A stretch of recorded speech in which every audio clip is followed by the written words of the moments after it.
The lawyer's office smelled of leather and expensive cologne, scents that made Natalie's heart want to vomit. Or maybe that was just the nausea that had plagued her for weeks. Stress, her doctor had said. Stress from watching her 5-year marriage crumble over something she couldn't control. Mrs. Hart, if you just sign here. The lawyer, Richard's lawyer, not hers, because she couldn't afford one, pushed the papers across the mahogany desk. The divorce would be finalized within 60 days. Natalie stared at the documents. 5 years of marriage reduced to legal jargon and division of property.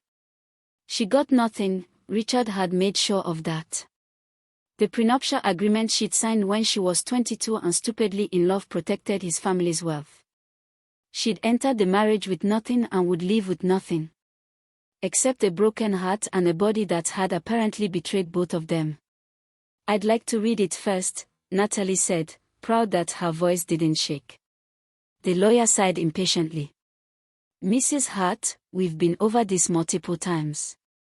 The terms are standard. You receive no alimony due to the prenuptial agreement. Mr. Hart retains all assets acquired during the marriage, which is also per the prenup. You live with your personal effects and, he consulted his notes, your car, which is 8 years old and fully paid. How generous, Natalie murmured. Given the circumstances, Mr. Hart believes this is more than fair. The circumstances. That's what they called it now. Not infertility, not heartbreak, not 3 years of invasive procedures and devastating disappointments. Just circumstances. The door opened and Richard walked in, and Natalie's traitorous heart still skipped. He was handsome in that polished, country club way, blonde hair perfectly styled, sharp suit, confident smile. The kind of man who'd swept a small-town girl off her feet and made her believe in fairy tales. Until the fairy tale became a nightmare. Nat. He didn't quite meet her eyes. I hope we can keep this civil. Civil, she repeated. You're divorcing me because I can't give you children, and you want it to be civil. That's not, he glanced at his lawyer. It's more complicated than that. Is it? Because your mother made it pretty simple last week. What good is a wife who can't provide an heir? I believe those were her exact words. Richard's jaw tightened. My mother shouldn't have said that. But Natalie, we've been trying for 3 years. The doctors said. The doctors said there's a chance. It's just taking longer than expected. We could try IVF, adoption. I don't want adoption. I want my own children. My family has expectations. Your family, Natalie laughed bitterly. God forbid we disappoint the almighty Hart family. This isn't productive, the lawyer interrupted. Mrs. Hart, if you're not going to sign, we can schedule another appointment. I'll sign. Natalie grabbed the pen. Because there's clearly no point in fighting for a marriage where I'm only valued for my reproductive capacity. She signed each page, her signature getting shakier as she went. When she reached the final page, she paused. Richard, look at me. He did, finally, and she saw something in his eyes that might have been regret. Or maybe just relief. I loved you, she said quietly. I loved you so much I would have given anything to make you happy. But I couldn't give you the one thing you wanted more than me. So here's your divorce. I hope it brings you everything you're looking for. She signed the final page and stood, leaving the papers on the desk. Natalie, wait. Richard stood too. I don't want us to part as enemies. You're a good person. You deserve to be happy. Just not with you. Not when we want different things. You'll find someone who... Don't. Natalie held up a hand. Don't tell me what I'll find or who I'll meet or how I'll be fine. You don't get to divorce me and then comfort me about it. She walked out of the office, out of the building, into the spring sunshine that felt like mockery. Everything was blooming and alive while her life was ending. In her car, the 8-year-old sedan Richard's lawyer had been so magnanimous to let her keep, Natalie finally let herself cry. Great, heaving sobs that shook her whole body, mourning not just her marriage but her sense of self. She'd failed. At the one thing women were supposedly designed to do, she'd failed. Her phone buzzed. A text from her best friend, Monica. "How did it go? I'm here if you need me." Natalie couldn't respond. Couldn't find words to explain how it felt to be discarded like a broken appliance. She drove to the small apartment she'd rented after Richard asked her to move out of their house, his house, legally, per the prenup. It was in a neighborhood far from the wealthy enclave where she'd lived as Mrs. Richard Hart, in a building with peeling paint and a broken elevator. This was her life now. 27 years old, divorced, Barren as Richard's mother had called her, starting over with nothing. Inside the apartment, surrounded by moving boxes she hadn't finished unpacking, Natalie sank onto the second-hand couch and tried to figure out what came next. Her phone rang. Monica, not giving her the option to ignore. "I'm coming over," Monica said without preamble. "And I'm bringing wine and ice cream." "I can't drink," Natalie said automatically, then realized it didn't matter anymore. No more avoiding alcohol in case this was the month she got pregnant. No more hope. "You can now," Monica said gently. "Honey, I'm so sorry. Richard is an asshole and his family are monsters. They just wanted grandchildren. An heir. That's not unreasonable. It's completely unreasonable to divorce someone you supposedly love because of something neither of you can control. Nat, you tried everything. The fertility treatments, the procedures. You were pumping yourself full of hormones for years. And Richard gives up after 3 years. That's pathetic. He waited 3 years. That's longer than most people would. Stop defending him." Monica's voice rose. "He promised to love you in sickness and health. Infertility is a health issue. He broke his vows, not you." After Monica hung up, Natalie sat in the quiet apartment, one hand unconsciously resting on her stomach. The stomach that would never swell with pregnancy, never house a child, never fulfill the purpose she'd been told was her biological destiny. The nausea rose again, sharp and insistent. Stress, she reminded herself. Just stress. Monica arrived an hour later with reinforcements, wine, ice cream, chocolate, and their friend Lydia, who immediately wrapped Natalie in a hug. "Men are garbage," Lydia declared. Present company's ex-husband especially. "Not all men," Monica corrected. "Just the ones who treat women like breeding stock." They settled on the couch, Monica pouring wine while Lydia opened the ice cream. "Okay," Monica said. "Here's what we're going to do. First, you're going to drink and cry and be devastated for exactly one night. Then tomorrow, we start building your new life." "I don't know how to build a new life. Richard was my life for 5 years. Which is part of the problem," Lydia said gently. "Nat, you gave up your job to be Mrs. Hart. You moved to his city, joined his clubs, attended his family's events. What do you actually want?" Natalie stared at her friends. "I don't know." "Then it's time to find out." They spent the evening talking, crying, and making increasingly tipsy plans for Natalie's future. She'd finished her degree, she'd been 2 semesters from graduating when she met Richard and had dropped out after getting married. She'd find work she actually cared about, not just charity events and country club committees. She'd travel, maybe. Take up hobbies. Date eventually, though the thought made her ill. "You're going to be amazing," Monica said as they cleaned up around midnight. "And someday, Richard is going to realize what an idiot he was." Natalie doubted that. Men like Richard didn't have regrets.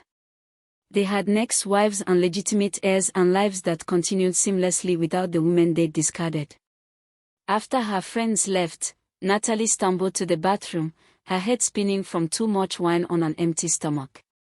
She barely made it to the toilet before vomiting. Definitely stress, she thought, wiping her mouth. And wine on top of weeks of barely eating. But as she brushed her teeth, she caught sight of herself in the mirror and froze. Her breast looked fuller. Tender, even. Her face seemed different. Softer somehow. No. It wasn't possible. They tried for 3 years. Every fertility specialist had said her chances were low. The last doctor had suggested they consider alternatives because natural conception was unlikely. But Natalie's hands shook as she dug through the bathroom cabinet, finding the box of pregnancy tests she'd bought in bulk during the years of trying. Tests she'd taken monthly, always with desperate hope, always with devastating results. She peed on the stick, set it on the counter, and forced herself to wait the required 3 minutes. Stress could cause nausea and breast tenderness. So could wine. This was just paranoia, a cruel trick of wishful thinking. The timer on her phone went off. Natalie picked up the test. 2 lines. Dark, unmistakable, positive. She stared at it, her mind refusing to process what she was seeing. Then she grabbed another test. And another. She used all 5 remaining tests, and they all showed the same thing. Pregnant. After 3 years of trying, countless procedures, and an entire marriage falling apart over her infertility, she was pregnant.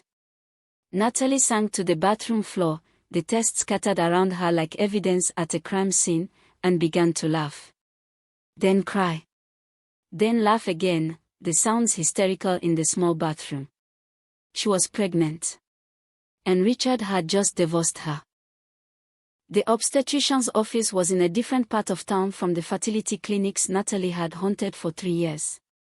This doctor, Dr. Sarah Martinez, came recommended by Monica and had a warm, no-nonsense demeanor that immediately put Natalie at ease.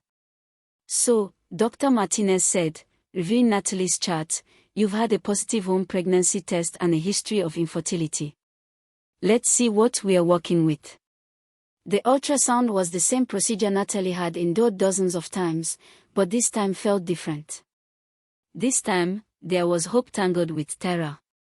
What if she miscarried? What if this was a chemical pregnancy, a cruel fluke? What if? "There's the heartbeat," Dr. Martinez said, turning the monitor so Natalie could see. A tiny flutter on the screen. Rapid, strong, undeniable. Natalie burst into tears. "That's a healthy heartbeat," the doctor continued. "You're measuring about 8 weeks along. And, wait." She moved the ultrasound wand, frowning slightly. "Okay. I see why conception was difficult." "What do you mean?" "You have a biconnuate uterus, it's heart-shaped instead of the typical pear shape. Makes conception and implantation harder. But once a pregnancy establishes, it can be perfectly viable. You'll need careful monitoring, but," she paused again, moving the wand once more. "Natalie, there are 3 gestational sacs here." 3. "You're pregnant with triplets." The word tilted. Natalie gripped the examination table, certain she'd heard wrong. "That's impossible." "Unlikely, but clearly not impossible."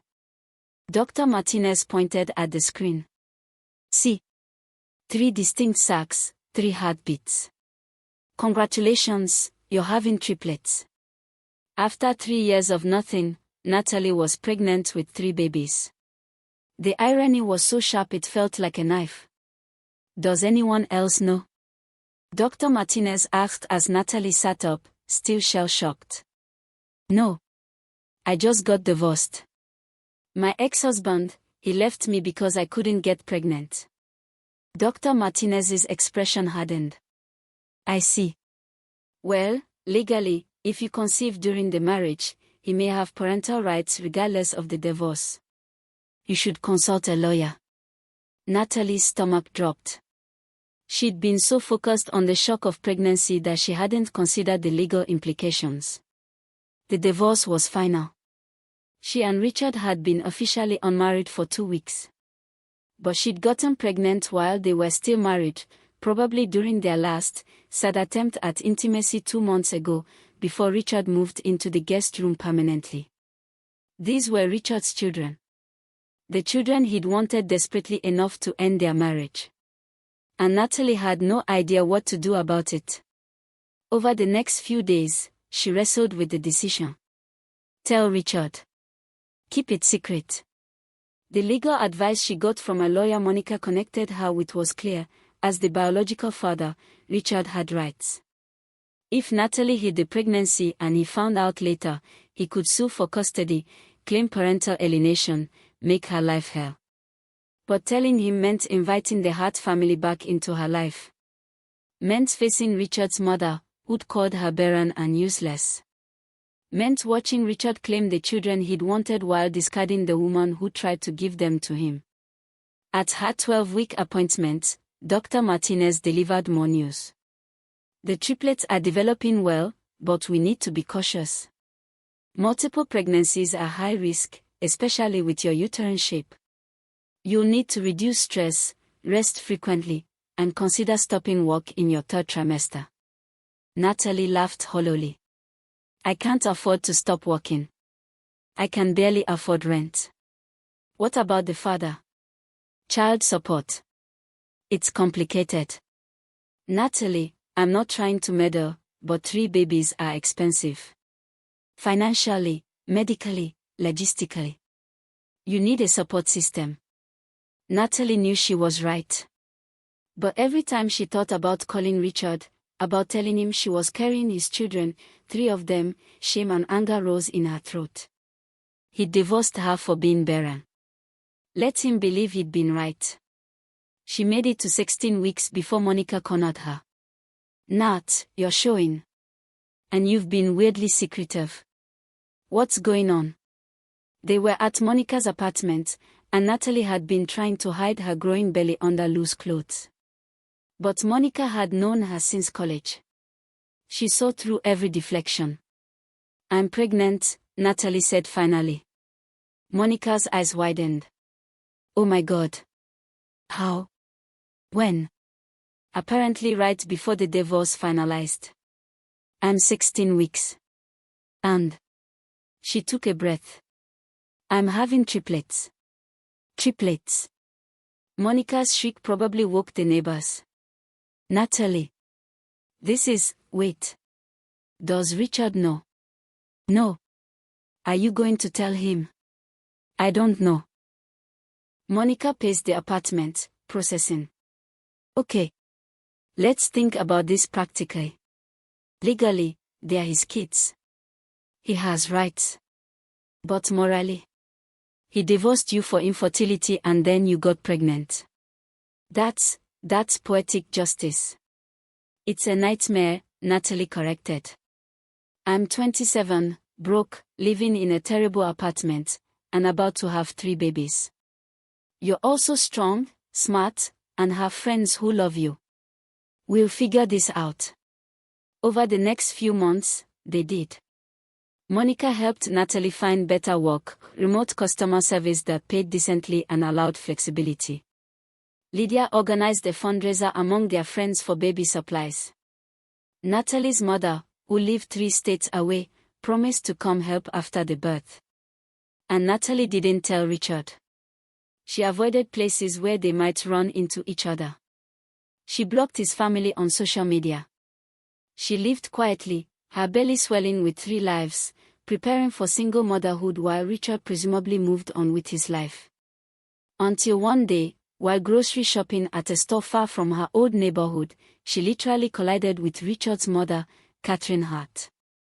The older woman's eyes dropped immediately to Natalie's unmistakably pregnant belly. She was 28 weeks now, huge with triplets. Natalie. Catherine's voice was ice. You're pregnant? Yes. Natalie lifted her chin, refusing to be ashamed. How far along? That's not really your business, Mrs. Hart. Catherine's eyes narrowed, clearly doing math. These are Richard's children. Again, not your business. You will tell my son immediately, or I will. Go ahead. Natalie pushed past her. I'm sure Richard would be thrilled to hear from his Barren ex-wife. She made it to her car before her hands started shaking. Catherine Hart would tell Richard. Of course she would. And then the confrontation came sooner than expected. 3 days later, Richard appeared at her apartment door. You're pregnant. Not a question. An accusation. Hello to you too. Don't play games, Natalie. My mother said, are they mine? Do you want a paternity test? Richard's jaw worked. How far along? 28 weeks. Jesus Christ. He ran his hand through his hair. You've been pregnant for 6 months and didn't tell me. You divorced me for being infertile. Forgive me for not rushing to update you. I had a right to know. You had a right. Natalie's voice rose. You divorced me, Richard. You looked me in the eye and said our marriage was over because I couldn't give you children. And now you're angry that I didn't come running back the second I got pregnant. They are my children. They are my children. You made your choice. Richard stared at her, and for the first time, Natalie saw him truly rattled. How many? What? How many babies? Natalie smiled without humor. 3. I'm having triplets. The heir and 2 spares, isn't that what your family calls it? Richard sank onto her ratty couch, looking shell-shocked. Triplets. Naturally conceived, no fertility treatments. Turns out you divorced me right before I got pregnant. Bad timing for you. Natalie, we need to talk about this rationally. No. You need to leave. I don't want your money, your name, or your involvement. I'm doing this alone. You can't keep my children from me. Watch me. It was bravado. Natalie knew she couldn't legally prevent Richard from having a relationship with the triplets. But in that moment, facing the man who'd abandoned her, she wanted him to feel even a fraction of the pain he'd caused. Richard stood, his expression hardening into something she recognized from business negotiations. My lawyer will be in touch. We'll sort out custody, support, and visitation. This isn't over, Natalie. After he left, Natalie called Monica, crying so hard she could barely speak. He wants custody, she sobbed. He'll take them, Monica. He has money and lawyers and I have nothing. He doesn't get to do this, Monica said fiercely. You've been carrying these babies alone.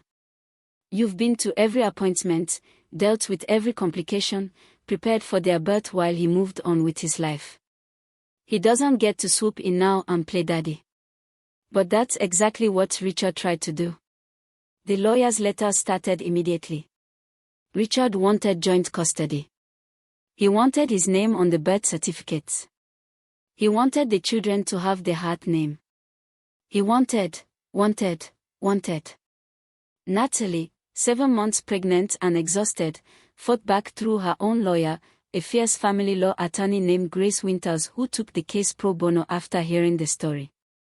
He divorced you for infertility and then you got pregnant. Grace laughed grimly. I love it. Also, legally, you have a strong position. He abandoned the marriage. You've been the sole caretaker during the pregnancy. We can argue for primary custody with him having limited visitation and paying child support. The legal battle raged as Natalie's belly grew. At 32 weeks, Dr. Martinez put her on bed rest. Your blood pressure is too high, and the babies are measuring small. We need you to rest completely or we'll have to deliver early. Natalie moved into Monica's spare room, unable to manage alone.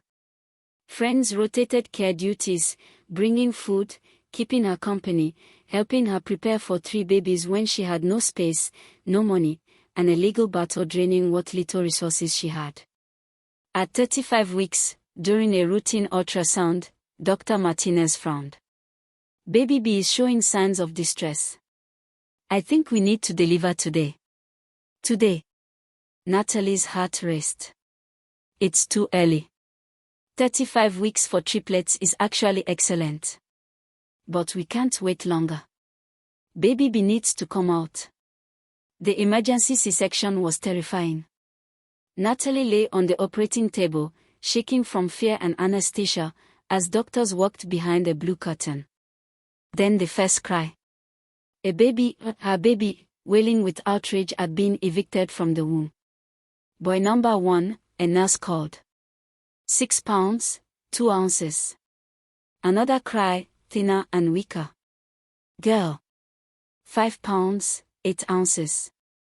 A pause, longer than comfortable, before the third cry, lusty and strong. Boy number 2. 6 pounds even. They showed Natalie her children briefly, 3 tiny, perfect faces, before whisking them to the NICU. Standard for triplets, the doctor assured her. They just needed monitoring. Natalie lay in recovery, stitched up and empty, her body exhausted but her heart overflowing. 3 babies. 2 boys and a girl. She'd done it alone.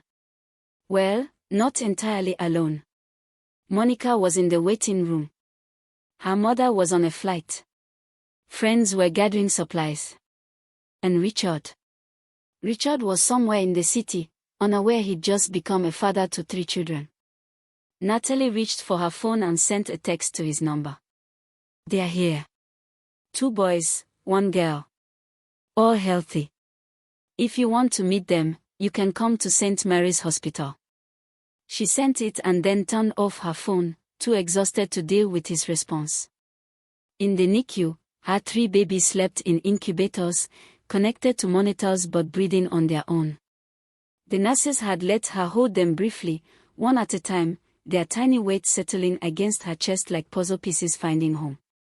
Have you named them? The NICU nurse asked. Natalie looked at her children, these 3 miracles who'd been called impossible, who'd appeared just in time to destroy the narrative of her barrenness. Ethan, Lily, and Noah, she said. The names she and Richard had once discussed during hopeful, naive conversations about their future family. The names he'd surrendered his right to choose when he filed for divorce. She'd give them these names anyway. A reminder that they were wanted, even when the world said they were impossible. When Richard arrived 2 hours later, Natalie was asleep in her hospital bed. Monica intercepted him. You've got a lot of nerve, Monica said without preamble. I want to see my children. They're in the NICU. And Richard. You don't get to call yourself their father just because you share DNA. Natalie did this alone. She carried them, birthed them, and will raise them. You're just the sperm donor who didn't believe she could. Richard's face flushed. That's not fair. Fair. You divorced her for being barren. Those were literally the grounds, inability to produce children. And now she's produced 3. So yeah, I don't think you get to talk about fair. But Monica eventually let him go to the NICU, because legally, she couldn't stop him. Richard stood in front of the 3 incubators, staring at the babies, his babies, and Monica watched his face crumple with an emotion that might have been regret. They are beautiful, he whispered. They are. And Natalie did that. Not you. 6 months passed. Ethan, Lily, and Noah grew from fragile NICU babies to healthy, chunky infants who rarely slept at the same time and consumed Natalie's life completely. Richard paid child support, generous amounts that a court ordered. He also had visitation rights, supervised visits twice a week, gradually increasing as he learned to care for the triplets. To Natalie's surprise, he was good with them. Awkward at first, but genuinely devoted. He'd show up with age-appropriate toys, sit on Natalie's floor building towers for them to knock down, and change diapers without complaint. They're amazing, he said one evening after a visit, watching Ethan grab his finger. I can't believe I almost missed this. You did miss it, Natalie corrected. The pregnancy, the birth, the first 3 months when they didn't sleep more than 2 hours at a time. You missed all of it. I know. And I'm sorry, Nat. I really am. But sorry didn't change the past. And it didn't change the fact that Richard was engaged. Natalie learned about the engagement from Catherine Hart, who showed up at her apartment one afternoon. I wanted to tell you personally, Catherine said, though her tone suggested this was less courtesy and more gloating. Richard is engaged to Vanessa Thornton. The wedding is in 6 months. Vanessa Thornton. The name was familiar, she'd been in their social circle, an elegant blonde from old money who'd always looked at Natalie with barely concealed pity. Congratulations to them, Natalie said flatly. The wedding will be a significant event. 300 guests at the Plaza Hotel. And Richard would like the children to attend. Absolutely not. Catherine's eyes narrowed. They are his children. He has a right to see them during his scheduled visitation. Not to drag 3 6-month-old babies to his wedding to his new wife. They won't even remember it, and it's completely inappropriate. Vanessa wants to meet them. She'll be their stepmother. The words made Natalie's stomach turn. Then Richard can bring her to visitation. But the triplets aren't going to his wedding. The argument escalated. Catherine threatened legal action. Natalie stood firm. Finally, Grace Winters intervened, pointing out that the custody agreement didn't require the children to attend social events, and forcing infants to attend their father's wedding to someone other than their mother was emotionally harmful. Richard backed down, but the damage was done. Natalie couldn't stop thinking about him marrying someone else, creating a new family, while she struggled alone with the children he'd wanted desperately enough to abandon her. The bitterness was corrosive. 2 weeks before the wedding, Richard came for his regular visit. Natalie noticed he looked tired, stressed. Big plans keeping you busy? She asked, unable to keep the edge from her voice. The wedding is complicated. I bet. Planning the society event of the season while having infant triplets with your ex-wife. That's got to be awkward. Richard winced. Natalie. Don't. Just don't. She handed him Lily, who immediately grabbed his nose. You made your choices. Now live with them. But as Richard played with the triplets, Natalie found herself wondering what her life would have been like if the pregnancy had happened sooner. If they'd still been together, still in love, building the family they dreamed about. Instead, they were divorced, co-parenting, and he was about to marry someone else. The night before Richard's wedding, Natalie had the dream again. She was walking down the aisle, pregnant and radiant, while Richard waited with love in his eyes. Their children, older versions of Ethan, Lily, and Noah, stood as flower girls and ring bearers. It was the fairy tale she'd believed in before reality shattered it. She woke with tears on her face and 3 babies crying for their 3 a.m. feeding. This was her reality. Single motherhood, exhaustion, and watching her ex-husband marry someone else.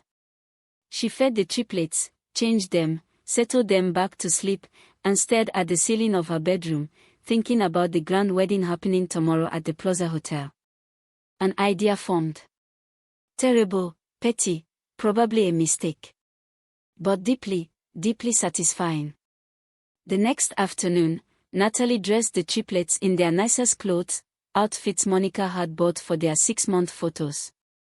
She put on the one dress she owned that still fit post-baby, did her makeup carefully, and packed a diaper bag with enough supplies for an outing. Where are we going, Nat? Monica asked, having come over to help.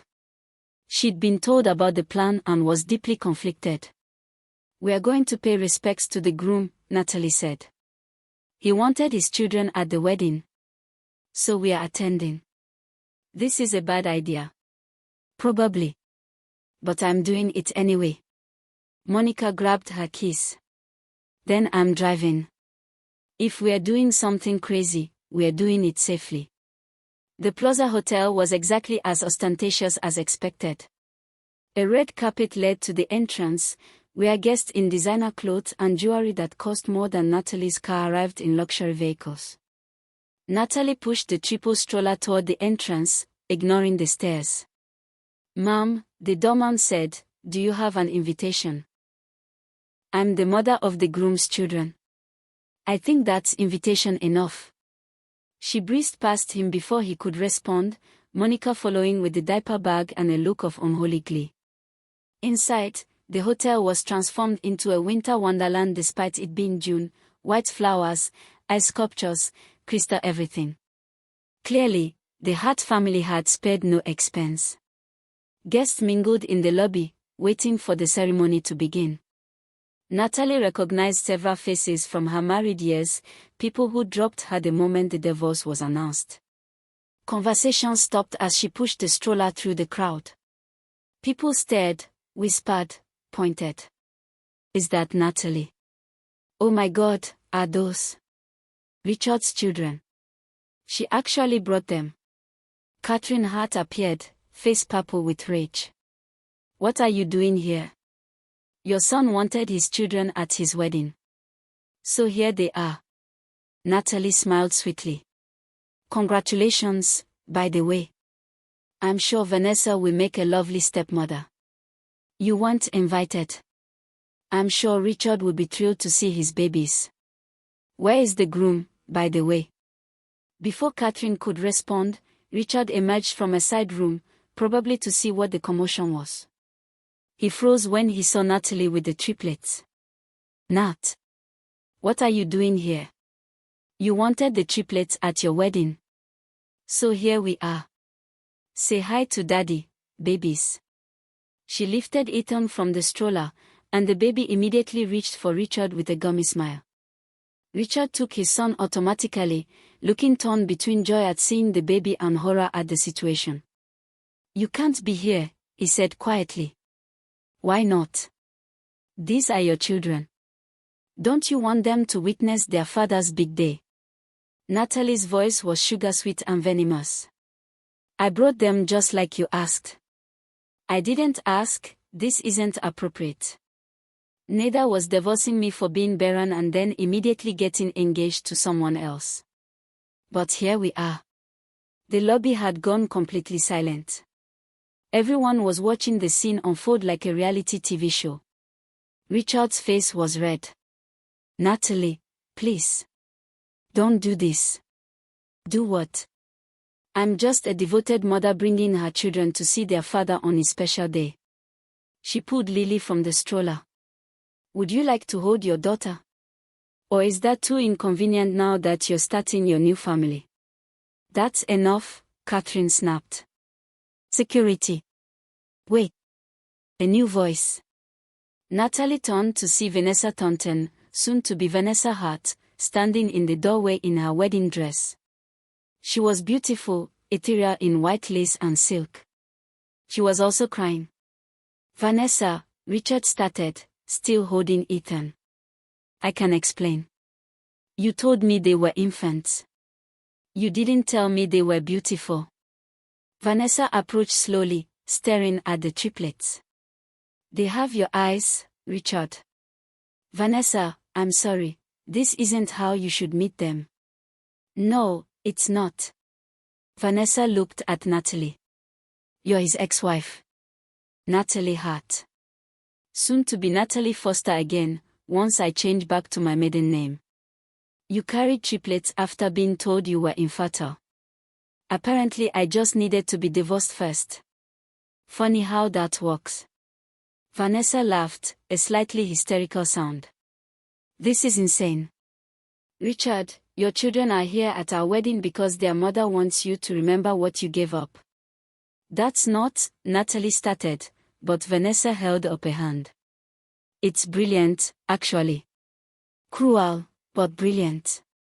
She looked at Richard. "You told me your ex-wife was bitter about the divorce. You didn't tell me she had every right to be bitter." "Vanessa, please, let's talk about this privately." "No. We're talking about it right here, in front of God and 300 guests and your 3 children. Vanessa's voice strengthened. You divorced her for being unable to have children. Then she had 3. And now you're marrying me while co-parenting with her. Did you think that would work long term? We can make it work. Can we? Because looking at those babies, knowing you made them with her while still married to her, then divorced her and moved on to me, I'm wondering if you're capable of actually loving anyone more than you love the idea of having the perfect family. The lobby was so quiet you could hear the ice sculptures melting. Richard stood frozen, holding his son, surrounded by the wreckage of his choices. I love you, he told Vanessa. This doesn't change that. It changes everything. Vanessa turned to Natalie. Thank you for this. For showing me what I'd be getting into. She walked away, her wedding dress trailing behind her, leaving Richard standing in the middle of his ruined wedding with his baby son in his arms. Catherine's heart recovered first. You've destroyed everything, she hissed at Natalie. My son's wedding, his happiness. Your son destroyed his marriage to me, Natalie countered. I just reminded him of the consequences. She took Ethan back from Richard, settled him in the stroller with his siblings, and turned to leave. Natalie, wait. Richard's voice stopped her. She turned back. He looked broken. Lost. I'm sorry. For all of it. You were right, I was a coward and a fool, and I threw away the best thing in my life because I was too scared to keep trying. Yes, you were. Can we? Is there any way? No. Natalie's voice was firm. You made your choice, Richard. I'm making mine.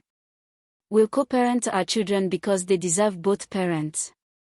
But you and me. We are done. We were done the day you filed for divorce. She walked out of the Plaza Hotel, Monica beside her, pushing the triple stroller through a lobby full of shocked guests.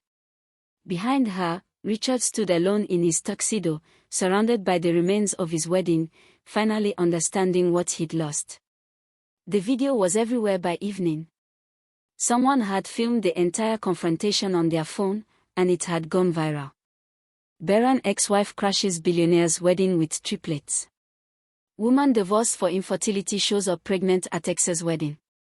The ultimate revenge, she brought the babies he said she couldn't have. Natalie's phone exploded with calls, texts, and social media notifications.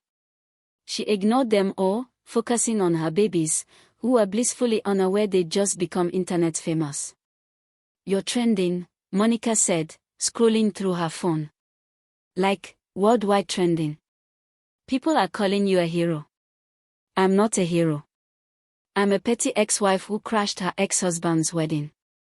You're a woman who stood up to the man who abandoned her and showed him exactly what he lost. That's pretty heroic, if you ask me. The media attention was overwhelming. Reporters showed up at Natalie's apartment building. Her social media was flooded with friend requests, interview offers, and marriage proposals from strangers. The story had touched a nerve: women who'd been judged for their fertility, people who'd been discarded by partners, anyone who'd ever wanted to exact revenge on an ex. Natalie became an accidental symbol of female empowerment and petty revenge. Richard, meanwhile, became the villain of the internet story. His social media was bombarded with criticism. His business received negative reviews. The Hart family PR team went into overdrive trying to control the damage. And Vanessa Thornton gave an interview. I realized at that moment that Richard hadn't fully processed his first marriage, she told a sympathetic reporter. Seeing him with those babies, seeing his ex-wife, they were still connected in a way that left no room for me. I couldn't marry someone who was still entangled with his past. She'd called off the wedding permanently. Richard was single again, humiliated publicly, and facing the consequences of his choices. He started showing up for visitation more frequently. Not just twice a week but almost daily, as if trying to make up for lost time. I've been thinking, he said one evening while feeding Lily. About what happened. About everything. Richard. Please, let me say this. He set down the bottle, Lily protesting until he picked her up and settled her against his shoulder. You were right. I was a coward. When the doctor said it would be difficult to conceive, I gave up. I blamed you, divorced you, and moved on like our marriage meant nothing. It clearly didn't mean much. It meant everything. But I was scared. My family has this legacy, heirs, continuation, all this pressure. And when we couldn't have children, I felt like a failure. So I made you the failure instead. Natalie said nothing, watching him burp their daughter. Then you got pregnant. With triplets. And I realized the problem wasn't you, it was me. My impatience, my lack of faith, my willingness to give up when things got hard. He looked at her seriously. I don't expect forgiveness. But I want you to know, I see now what I did. And I'm sorry. Apologies don't undo divorces, Richard. I know. But maybe they can start rebuilding trust. For the kid's sake. Over the following months, Richard proved his commitment. He took parenting classes. He learned to manage 3 babies simultaneously. He showed up consistently, reliably, without complaint. He also started therapy, which he mentioned casually one day. Dr. Morrison is helping me understand why I ran when things got difficult. It's not an excuse, but it's context. My father did the same thing, walked away from problems instead of facing them. I never wanted to be like him, but I became exactly that. Natalie appreciated his growth, but growth didn't erase the past. Then, 6 months after the wedding disaster, Richard's lawyer contacted Grace Winters with an unusual request. Mr. Hart would like to revise the custody agreement, Grace told Natalie. He's requesting less time with the children. Natalie's heart sank. He's backing away again. Actually, no. He's requesting less formal custody so he can spend time with them informally, without court oversight. He wants to be involved in their daily lives, doctor's appointments, grocery shopping, bedtime routines. The boring stuff, not just the fun visits. It was an olive branch. An acknowledgement that being a parent wasn't about curated visits and quality time, it was about showing up for the mundane, difficult, exhausting reality of raising children. Natalie agreed to the new arrangement cautiously. Richard integrated himself into their lives slowly. He started coming over to help with bedtime. He'd arrive with groceries and cook dinner while Natalie bathed the triplets. He fixed things in her apartment, replaced her aging car, and paid off her student loans without being asked. You don't have to do this, Natalie said one evening. The child support covers everything. I'm not doing it because I have to. I'm doing it because I want to be part of their lives. And right now, their life is here with you. 1 year after the Plaza Hotel incident, Natalie was at the park with the triplets, now toddlers who ran in 3 different directions simultaneously, when she saw Vanessa Thornton. The 2 women locked eyes across the playground. Vanessa approached slowly. Hello, Natalie. Vanessa. How are you? Good, actually. I'm engaged. To someone who doesn't have 3 babies with his ex-wife. She smiled to show she was joking. How are you? Exhausted, broke, and covered in various bodily fluids. Living the dream.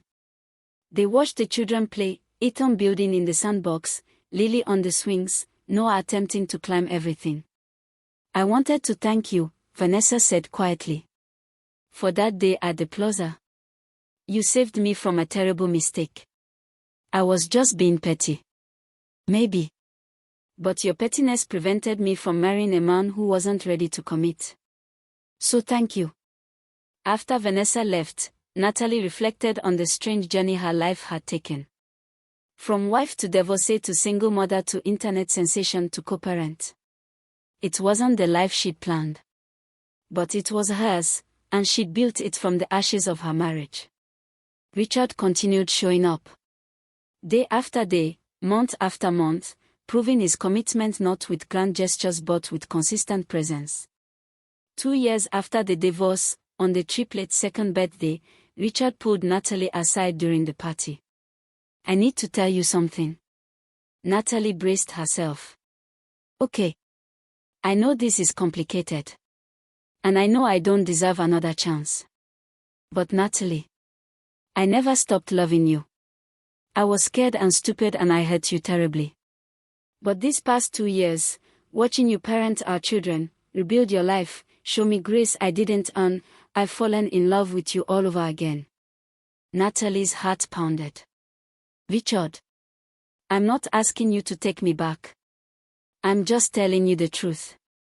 If you ever, someday, could consider giving me another chance, not because of the kids, but because there's still something between us, I'll spend the rest of my life proving I'm worth it." Natalie looked at him, really looked. Saw the man who'd hurt her, yes, but also the man who'd spent 2 years growing, changing, showing up. "I don't know," she said honestly. "Maybe someday. But not now. I'm still healing. I'll wait. However long it takes."